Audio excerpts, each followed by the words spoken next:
namni jaartii ta'e tanarra bareedu ala kana akka jiru beeyta moo beeyta maa uste moo isaan sodaatan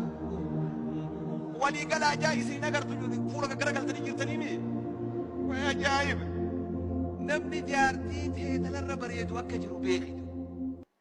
yokka ala gabbaate hunda ijuma tanan olii gad oofa yoo jette jiruun akka baddu beeku yoo tana fiddes boru tanarra bareedu jira yoo tana fiddes iftaan tanarra bareedu jira bas umrii ni fuuta jaartii rabbi si kenne amin fadhu yaa dubartii ta'e nama gurguddallee isin keessa jira anamma akkuma shamarreetti akkana ijaan gamana laalee haasawa akka nama shamarreetti haasawu namni jaarsa kee kanarra bareedu ka foormii irra tolu ka yoo haasawu bareedu ka akka jiru ni beeyta moo beeyta maa ustaan ni beeytan guyyuu af minshaar kana kajeela yoo ja'an kana bira dabran kaantu dhufa kana bira dabran kaantu dhufa jiruun ni taati hittaatu yaaboo namni nama oromoo kanarra bareedu jiru qabadhuu si jaarsa namni shamarree oromoo tanarra bareedu jiru qabadhu jaartiite min ajmali umami afriiqiyaa jaara kitaaba nama taarikaatu jiddu jira waan akkanaa ijoolleen ni sodaadha irra bareedaa ummata afriiqiyaa keessa jiru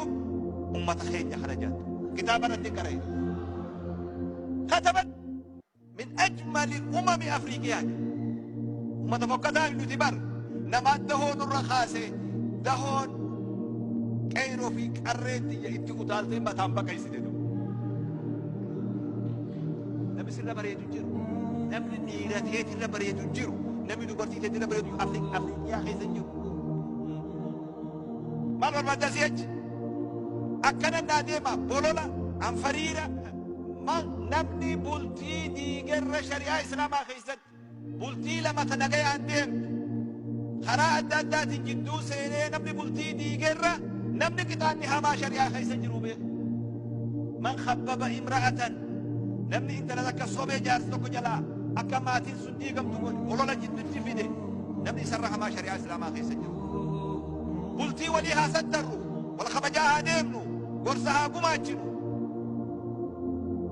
waan badu teenyee akka laalu waan golommate haa sirreessinu dhaamsan isin dhaammachaa jiraan bahuuf hin deema rabbi barakaa isin haa taasisu aamin moo lamin